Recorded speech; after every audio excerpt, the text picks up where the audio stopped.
Okay, back to the dinim of mezuzah. Okay, the criteria for a mezuzah we learned yesterday is you need to have a doorway. Okay, now we learned yesterday, we'll get into more details as we go on, that if there's a door, all opinions say you need a mezuzah. If there's a doorway without a door, like an archway or something like that, so then it's a machlekes and halacha if you need a mezuzah or not. So the halacha is you put up a mezuzah, but you don't make a bracha. But another criteria for a mezuzah is if you have two walls, like sometimes you have a gate, but there's no lintel on top. You just have a gate with two side posts. You don't have a mashkef on top, it's called, there's lintel on top. It also doesn't need a mezuzah. The only time you need a mezuzah is when there's two door posts. It's called mezuzah, by the way, there's a door post, and the mashkef on top, the lintel on top. Now, where on the side, when you put up the mezuzah, where should the mezuzah go? Okay, you're putting it up on this door post. Okay, which height should the mezuzah be on the door post? Okay, so the din is it's supposed to be, and this is lower down than people think. If you measure it, you'll see. It's supposed to be at the bottom of the top third. So you measure the door post. If it's 9 feet, let's say, just to make the math easier, you put it above 6 feet. The bottom of the mezuzah should be above 6 feet. The bottom, that's why I kept it number 9. It's not too bad, not too hard. Okay. Now, what happens if somebody put it higher than the bottom third? So as long as it's a tefach off the top, it's kosher. If it's within a tefach, then you have to take it down, and you have to actually, you don't make a bracha though. Okay? So you're supposed to l'chatchila put it at the bottom of the top third. That's the best way. So you measure it, and the bottom of the top third is where you put the bottom in the mezuzah. And now, the mezuzah, which way do you put the mezuzah? It's interesting, as everybody knows, Ashkenazim put the mezuzah at an angle, at a slant, going into the room. Right? You put it at a slant, going into the room. Svardim actually put it straight. Why do we put it at an angle? Why do we put it, if possible, you put it at a slant? Because there's two opinions in the Rishonim how you put a mezuzah. You put it vertical or horizontal. Okay, the way everybody knows from what you do, you put it vertical. But there's an opinion that says you put the mezuzah horizontal, this way. So because there's an opinion that says horizontal, and there's an opinion that says vertical, you put it a little at an angle. No, so I'm saying if you don't have a wide doorway, you have no choice. You have to put it straight. Does anybody put it for horizontal? I've never seen anyone put it horizontal. The halacha is you put it straight, but because there's an opinion that says you put it horizontal, so you put it a little bit at an angle. That's if you could. If you can't, it's a very narrow door post or whatever. So that what? And if the mezuzah is lower, you bring it up. One sec. One thing at a time. Now, if the mezuzah is lower than the bottom of the top third, if it's lower than that, then you have to change it, and when you put it back up, you have to make a bracha. Because it wasn't jaitza at all. And this is a very big mistake a lot of people make. When they have little kids, people think it's very important to kiss the mezuzah. So what they'll do, the kids can't reach that high. So it's the little kids' rooms that will put the mezuzah all the way down, reachable for the kids. The problem is, then they don't have a mezuzah on the doorway. Because a mezuzah has to be above at the bottom of the top third, not lower. And the purpose of a mezuzah is not to kiss it. It's nice to kiss a mezuzah, it's proper to kiss a mezuzah, but you don't just put a mezuzah in order to kiss. So if you put it on the kid's level, you push it to not do the mitzvah, and you made a bracha in vain. If it's lower than the bottom of the top third, you got to pick it up to within the top third. So you can put two. You could put one for the mitzvah, and if you put one for chinuch, it's okay? No. There's an argument in Poskim, if somebody puts two mezuzahs are they transgressing what's called Baal Teisif, adding on to mitzvahs? Like if somebody makes 5 tzitzis, it's a negative commandment in the Torah that they're transgressing. Torah says you can't add to mitzvahs, you can't take off mitzvahs. You can't add to more than 4 tzitzis, you can't take off. So therefore, Lamashal, we learned tzitzis already, but if you have a 5-cornered garment, you have a pentagon garment, okay? So you put tzitzis only on 4 corners. You put them on the most distant corners of the 5. But if you put on 5 corners, then you're getting a sin for adding on to mitzvahs. The same thing if you make it 3, it's no good. So you can't have 2 mitzvahs. In fact, the poskim discuss what happens if I don't know really which is right or left. So I don't know if the mezuzah should go on this side or this side. So somebody said, put up 2 mezuzahs, 1 on each side. The problem is, according to many, many poskim, you can't, because then you're Eiver Baal Teisif. A little louder, sir. If you have a doorway that has a big arch with this or whatever, so that doesn't count, right? Well, I'm coming to that in a minute. The question is, What else a person? 1 second.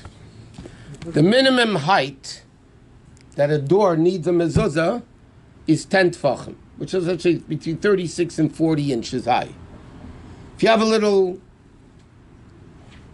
you make a little chicken coop, and it's less than 10 tfachim high, it doesn't need a mezuzah. well, a chicken coop doesn't need a mezuzah. Okay, saying like a chicken coop, I said. Now, what happens if you have 10 tfachim though?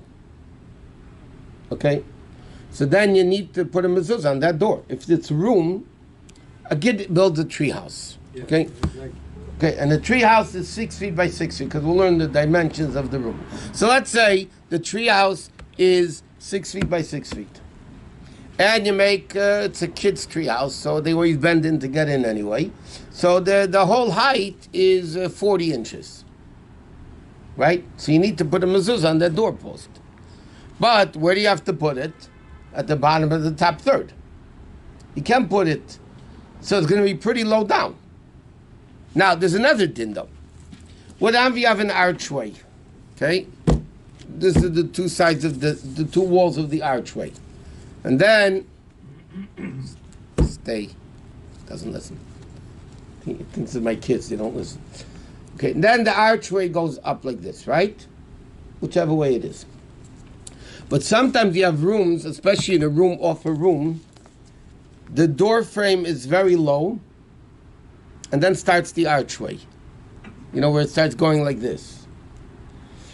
So where do you count the bottom of the top third? But the bottom of the top third of what? So the halacha is of the straight wall, not of the curve. That means, let's say a room goes up 50 inches, and then the straight wall goes up 50 inches, 50, and then it starts arching. Okay?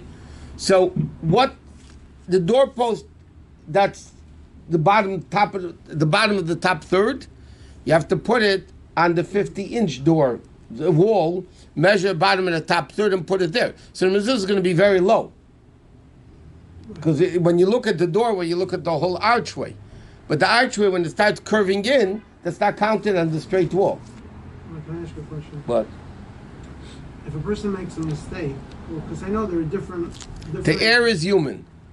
No, what I'm saying to you is there are people. You said that people go out. Some people put the Chabad has a minute that they put it on the right or whatever going out. No? Which way the door opens? Yeah. What if a person makes a mistake and puts it on the other side? Where, let's say it's not so chashuv. Let's say if it's going into a dining room or it's going into a kitchen, and you don't know exactly, and you didn't put it on the right side. So what happens then? If it's wrong, then you have to fix it. Well, can you make a bracha? Is that it? You can make a bracha, but that's why I said at the beginning, the proper way is when somebody moves into the house, they have a rov come over, or somebody said the knows halacha, and they go through the house and tell you where each room in the house the mezuzah should go. Rabbi, Yes. sometimes you say tfachim, sometimes you say inches. What is correct? You said inches so and so. Sometimes you say deli. How much is Okay. tefach? Sometimes you say deli, and sometimes you say salami and bologna. Never mind. You tell me the That's answer, hard. Rabbi. You're on tape, Come as Rabbi. a tvachim. Okay, a tefach, halachically is between 3 and 4 inches. 3-4 inches. Between 3 and 4 inches. Different opinions. Yes. No. Why you don't say all the time inches or tvachim? You said. Because I'm trying to teach you how much a tefach You is. said tvachim. Because I want to teach you how much a tefach is. You have to teach us what a tvachim. Everybody knows what a tefach. You didn't know, you just asked me how much is a tefach. I know, but I want to verify myself. Oh, okay. How much is an amma? Amma 62 סנטימטר. מה זה? מה זה סנטימטר? מה זה אמה? From here to here. By Oig Melech HaBashan or by you? Rabbi, sometimes you talk, sometimes you... better quiet, to be quiet. Where's the guy? An amma is usually counted as 6 tefachim. Except that by Mizbeach, the Rambam writes, some of the ammas were 5 tefachim, some of the ammas were 6 tefachim. Amma is 6 tefachim. 18 A inches. amma is 6 tefachim. 18 inches. Okay, so if you hold a tefach as 3 inches, 6 times 3 is 18. If you hold a tefach as 4 inches, then it's 6 times 4. Okay? So the way that Avram Chaim No holds that we go basically according to Shiurim, he holds an amma is like 19 and a half inches. 19 and a half inches, approximately. Okay? So it's more than 3 inches, but less than 4 inches. What? Mezuzah has to be on the door frames, or it can be outside. L'chatchila, a mezuzah has to be on the door frame. But if there is no door frame, sometimes doors are flush with the wall, there's no, so then you put it on the outside. You make a bracha. Or I'll give you an example. Sometimes you have doors, swinging doors. It goes open. The door's going to swing, it's going to knock off the mezuzah. By the way, people think, okay, if it's going to knock off the mezuzah on this side, I'll put it on this side. You can't, if you put it on the wrong side, it's no good. So what you have to do, either put it on the outside, for instance, if you're supposed to put it here, okay, this is the house, you're going into the house, you're supposed to put it here, but there's no here to put it on, so you put it here. What some people would do, by the way, they would carve, if they own the house, they would carve a little indentation, put the mezuzah in the indentation, you know what I mean?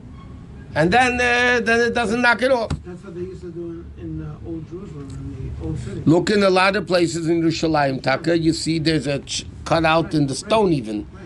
and they put the mezuzah inside. For instance, this door, East Jerusalem. if this door There's plenty of opens from inside, East Jerusalem. you cannot put the mezuzah. Can you put outside? Yeah, doesn't. Not necessarily, it has to be on the door. It's best on the door, but if it doesn't work, then you put it on the outside. Okay.